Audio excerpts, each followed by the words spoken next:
Maka really likes the feelings mix. She especially likes the untitled piano piece with no listed artist. It starts out somber, but ends up soaring by the end. It is dark and beautiful, and she wonders if he played it himself. She knows he plays piano, that he is a reluctant music major, and thinks maybe it is him she hears. The song touches her, fascinates her, and she puts it on repeat. She might not understand it, but it reminds her of him, and she finds she likes that. Listening to her mix as she walks across campus, the air brisk, the sky dark and overcast. She tries not to think about the one who made the mix, the one who had invaded her dreams again last night, doing sinful things with his mouth. It is his last class as their model, and since she has decided that she owes him for the mix, she intends to offer him dinner after class. She thinks maybe they can be friends. If she can stomach living with Blake, surely a friendship with cute boner guy is possible, right? Right. The art building comes into view and she slows her pace. Maka doesn't really want to see him before class. Would rather talk to him when no one else is there to see. Will he even want to share a meal with her? It's a stupid question and she knows it. All indications are Soul is up for being friends. He's kept up their texts. He suggested a movie. He gifted her with music. Dinner is surely not out of the bounds he has set. Not that she has any boundaries herself, she realizes. She should.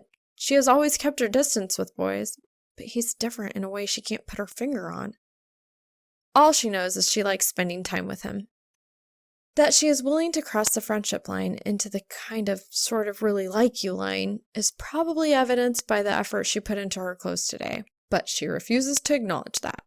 There is nothing wrong with looking good. She has her favorite little flouncy skirt on, along with a soft sweater, and feels pretty. Maybe not Mimi curvy, but her legs are nothing to sneeze at, and this skirt shows them off nicely. Well then. Reaching the classroom just before it's time to begin, she listens to Mira's instructions with interest. They are to spend their time on a full-body sketch, their smaller studies done. It is the culmination of their study of the male nude, a charcoal drawing. Maka feels ready to do this. Lord knows his nude form has been in her head often enough. Soul comes out as he always does, robed and slouchy.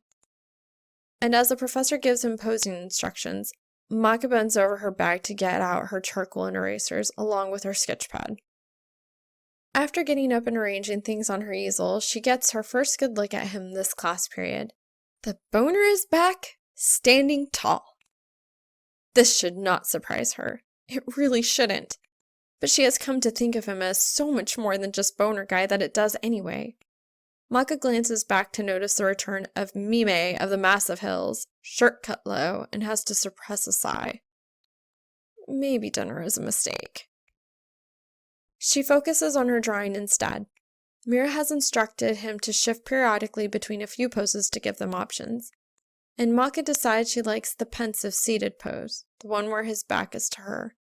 The fact that it omits his penis from the equation is a bonus, of course, but the real draw is the chance to sketch his back musculature. She likes this pose on him. It suits him in a way she can't quite name, but is eager to draw. Her earbuds serve her well. The professor doesn't mind if they listen to music while they sketch, so she does, putting the piano piece back on loop.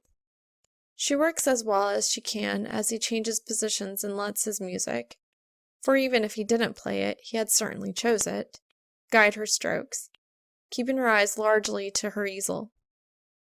Eventually, his offending obelisk deflates once more, and his color becomes far less red. She suspects her own does as well. By the end of class, she has a drawing she is fairly proud of. It is him in ways that go beyond simple lines, though she's not sure Mira will recognize that. She wonders if he will. Then again, it's not as if she plans to show him. Professor Negus Barrett thanks Soul for his service, and the class applauds him as he rerobes for the last time and moves out the door. Since Maka is finished, she quickly gets her things together. She already has a portfolio she must hand in for the past 2 weeks prepared, so she slips the latest drawing in the back and hands it to her godmother with a sheepish grin and a mention she's in a hurry. Mira waves her off. The rest of the class is finishing up, so she is occupied enough. Maka hurries off to Mira's office hoping to catch the model. She is thankful that the office is around the corner from the classroom. It is away from both stairs and elevator and therefore not subject to end-of-class traffic. It's embarrassing to be waiting for the model who has sported prominent wood for 2 weeks, the same model who approached her during the end of class their last meeting, but she figures she can survive a little embarrassment. Her father is a walking sack of constant mortification for her, after all. Not sure if she's thankful that she clearly hasn't missed him. She can hear noise on the other side of the door. Maka waits quietly.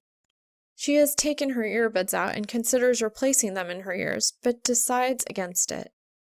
Really, this nervousness is silly. She's just asking him to share a meal, as friends often do, to pay him back for the thoughtful gesture. Probably it will be easier once their time in class is past them, once his constant public arousal is a distant, humorous memory. Maka can't help but to wonder what he thinks about the whole ordeal. Is it funny to him? She thinks maybe not, from his red hue and poker face during class, but maybe in time. She knows Blake finds it beyond hilarious. Probably she will too, given a few weeks. Boners really are pretty ridiculous. The model of the hour emerges after a few short minutes. His eyes widen as he catches sight of her across from the door, but he doesn't flee. Instead approaching, hands shoved in the pockets of his jacket. "Hey," Sol says casually, poker face firmly intact. Maka puts on her most dazzling smile in return, earning her a slight quirk of his lips. "Hi," she says. "Hope I'm not bugging you, but I really appreciated the music, so I thought, well, if you aren't busy, I'd buy you dinner as a thanks." "Oh." His eyes widen again slightly, and his quirk of the lips blossoms into a bona fide smile. "That'd be cool. Was just gonna get something anyway. I know a great pasta place just a bit from campus if you don't mind me driving." Tilting her head slightly, considering, Maka finally nods. "Okay, I guess I don't mind you driving, as long as you promise not to strand me or anything." His laugh is contagious. "Only if you promise to be nice." They start walking, talk turning to the dreary weather, overcast but not quite rainy, to how school is going. It is comfortable, companionable. When he's wearing clothes, jeans, t-shirt, jacket, that ever-present gray beanie, it's easy to forget he's the same guy she had been drawing only a few minutes before. It turns out he's not parked nearby, but at his apartment, one of the more sketchy complexes next to the edge of campus. It's known for rowdy parties and car-flipping exploits. Maka hates the place and says as much. "It's cheap." He scratches his head idly. "Maybe if I had roommates I could swing a better place, but it's whatever." He shrugs. And she gets it. She does. She had refused help from her dad the first year, and it was hell. She gets it. "Sorry." She almost mentions that with Killick graduating this year, they'll have a room open at their place, but stifles the thought. Maka is not sure living with him is a good idea when he makes her pulse race, haunts her dreams. Watching him as he brings home Mountain Girl or whoever else seems a bit more than she's willing to do. Friends or not, she's been witness to enough of her roommate's sexual conquest to last a lifetime. She really doesn't need to add someone she kind of sort of likes to the list. "Anyway," he says as they approach his bike parked next to the building with a cover, "your chariot awaits, milady." He's grinning as he removes a cover and shoves it in one of the saddlebags, then pulls something green and shiny from the other.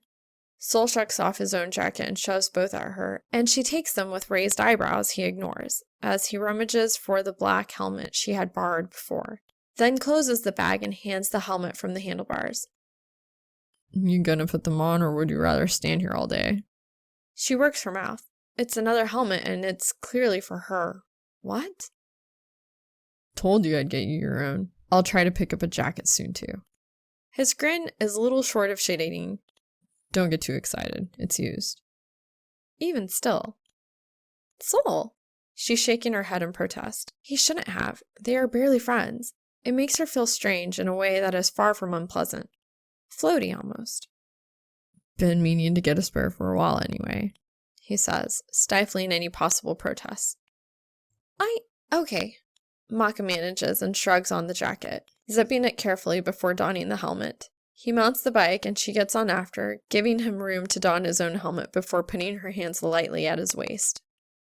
The ride isn't long, 5 minutes at most, and she finds she wouldn't mind a longer one. She likes riding with him. Sol takes the curves a little too fast, maybe, but pressing up against him to keep herself secure is nice. Maka likes his warmth and his smell. It's probably a bad thing, a very bad thing, but during the thrill of the ride, she doesn't have time to consider it. And then they're walking into a small, dark hole in the wall tucked into a rundown strip mall. And she's too busy considering the menu from their little corner booth. It's early for dinner, so the place is practically empty. She sort of likes how quiet it is, how secluded. It feels a little like a date, and that's terrifying and exhilarating all at once. Then she remembers that he has his sights set on another girl and deflates a bit. Probably the helmet is for her, the jacket too. He said he'd been meaning to get them for a while. Maka was just the first beneficiary. Friendship is good. She's never really wanted anything else anyway. Doesn't have time for it. She orders herself some eggplant parm and munches on garlic bread idly as he does the same. Suddenly, this feels awkward rather than intimate, and she's pretty sure it's her fault. So, this place is, well, the bread is really good, she offers. It isn't a nice place. More dark and dingy, really. But so far the food passes muster, and the prices are very reasonable. Since she's paying, Maka appreciates the gesture. The rest will be good too, he comments after swallowing down some bread. I'm sure. She smiles, a bit forced. It's a good choice. I really do appreciate the music. It's really great. It's been really good for studying and stuff. It was nice of you. You're a pretty good friend, so thank you. His nod is perfunctory, his lips turning down ever so slightly, his eyes sliding to the breadbasket. This is far, far more uncomfortable than it should be. Maybe if she offers to help him? She swallows down a lump at the thought. It would be the action of a friend. And I could get Mimi's number if you want, since you've gone out of your way and all. She's friends with Sugumi, so... What? His eyes snapped to her face. Mimi, I think that's her name. From art? She fidgets under his near glare, picking out a piece of garlic bread. She usually takes the easel behind mine. When Sol still stares, she adds, likes to wear... Why? He cuts her off suddenly, and his voice sounds clipped. Almost angry. Would you think I'd want her number? Well, it's just... Maka feels her face heat up, backed into an impossible corner. Why? How can she tell him? Shouldn't he know? In class, you always... She waves her hand. You know, so I figured. I really don't know, he grits out, and she's never seen him so upset. It's absurd. This entire conversation is absurd. Then again, the last 2 weeks of his ever-present hurt-on have been absurd. Screw it. He's the pervert, and he asked for it. I mean, you're the one popping boners every class over her boobs, so I just figured you might want to actually talk to her. Excuse me if I was wrong and you just wanted to stare like a creep. Sol goes absolutely scarlet, and she's not sure if it's embarrassment or anger as his eyes narrow dangerously. So, he drawls, and his voice is eerily calm in contrast to his livid expression. Let me get this straight. You think that this whole time I've been getting it up for the girl behind you's boobs? Is that right? She nods vigorously. Haven't you? Her expression is challenging. His laugh is humorless. Not even fucking close. Then what? It was you. His voice is still calm. Are you really that oblivious? Wearing those fucking microskirts, bending over every class? He shakes his head, calm, quickly becoming an exasperated stutter. It was you, he repeats, nearly accusatory. Me? She hates the squeak in her voice, but she's so... You. It's emphatic. Oh, fuck. He's looking past her, at the side of the booth, anywhere but her eyes, has clearly moved from anger to embarrassment, but the pieces come together in her head in the most satisfying way. She had been bending over before it happened each class. She does favor short skirts. He has been trying to spend time with her. But still. But the day, last class, you didn't, and, I mean, Mimi wasn't there that day, and I was so... Maka, he says, and his eyes meet hers as he sighs.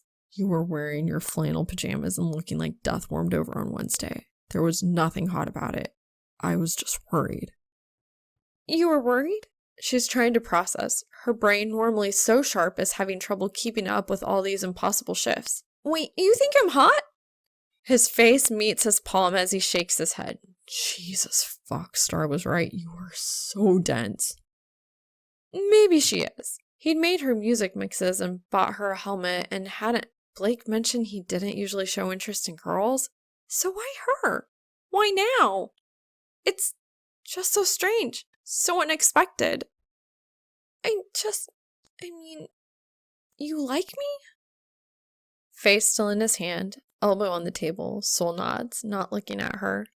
There's another sigh, loud and long, and he finally looks up, still red-faced. He's clearly looking at the booth next to her, but it's an improvement. I've liked you for a long time, he admits. A long time. Used to see you around Star's apartment, thought you were, well, cute, whatever. And then we talked those times, remember? And I don't know. He sounds so uncomfortable, looks so uncomfortable that she wants to reach out and grab his hand, anything to make this less weird. It turned into a crush, I guess. You're just so... He shakes his head. And then, that morning before the first class, I wake up and there you are. Oh, hell! She'd nearly forgotten about that. That morning, he'd been on the couch, and she'd been wearing very little. She's flaming once more, but then again, so is he. And then I come into the stupid nude model thing, and you're bending over, and I've liked you for so long, and he's rambling, and it's so unlike him, but she doesn't have words. It was so fucking embarrassing. So fucking embarrassing. I tried to play it off, and I'm sure you think I'm some gross fucking perv, and I don't blame you, but I swear. He's pulling at his hair in his agitation.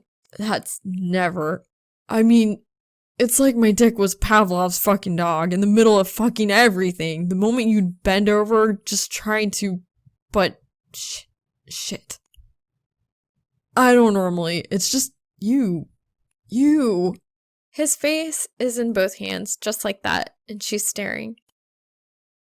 Maka feels oddly calm, the heat easing from her cheeks.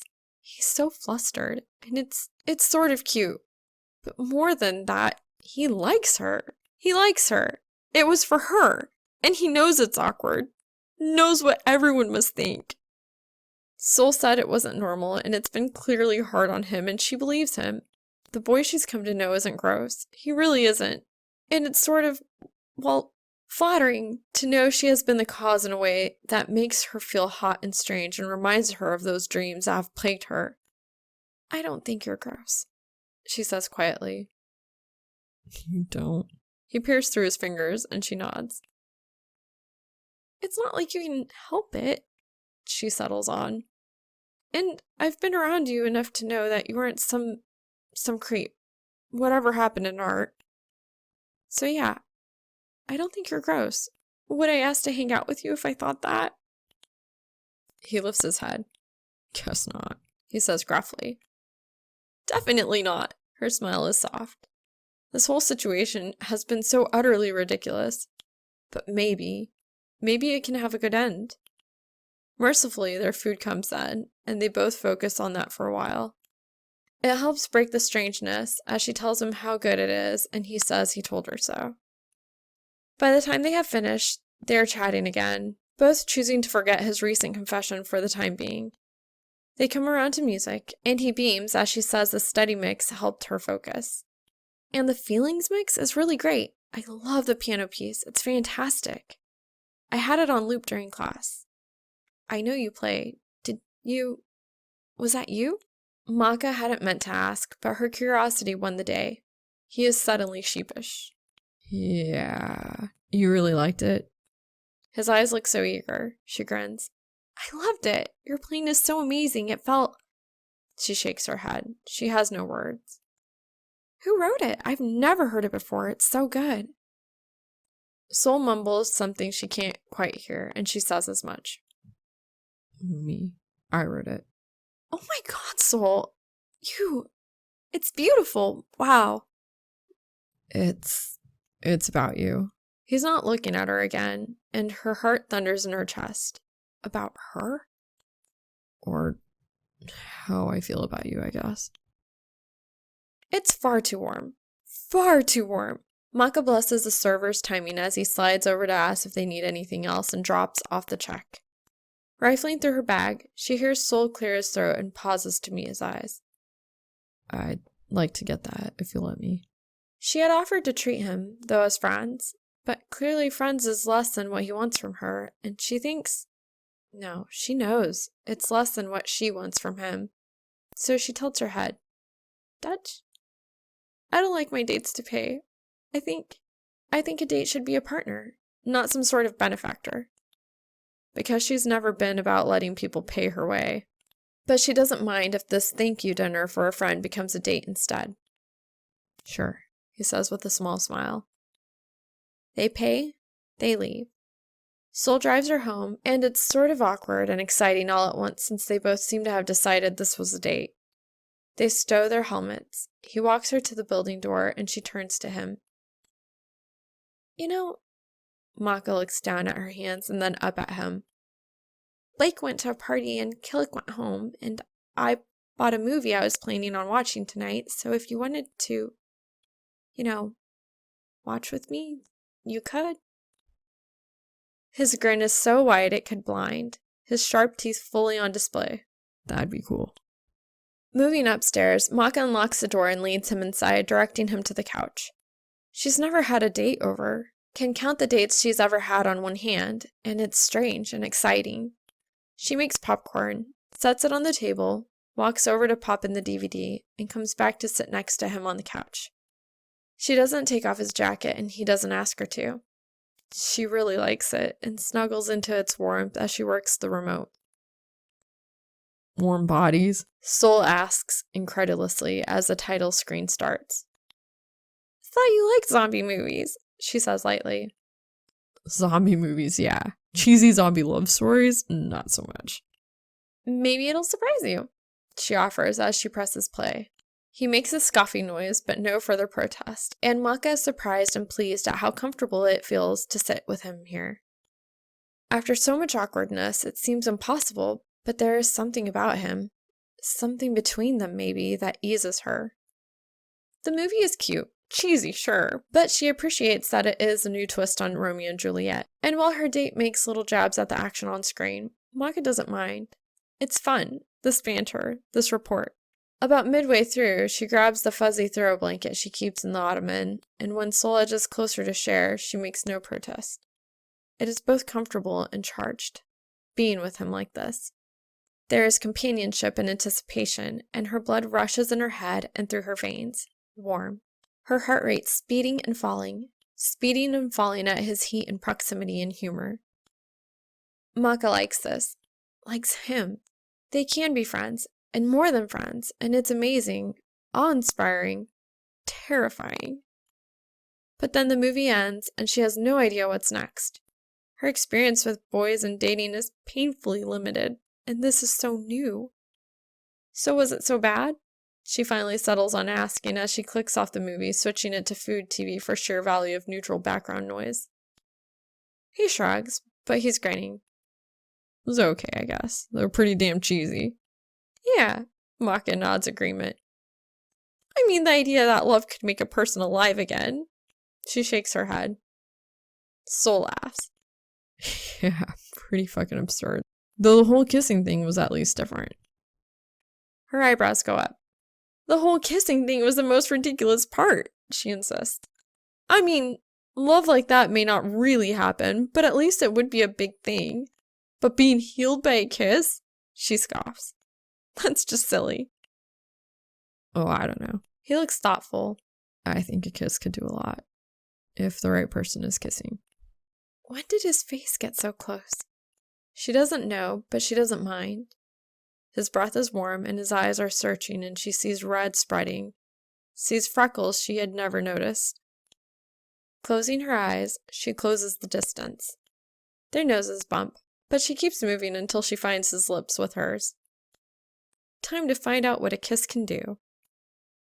His lips are warm and soft, and she can taste a bit of flavored something. The tube she'd seen him rub on them earlier must be, and it's citrus.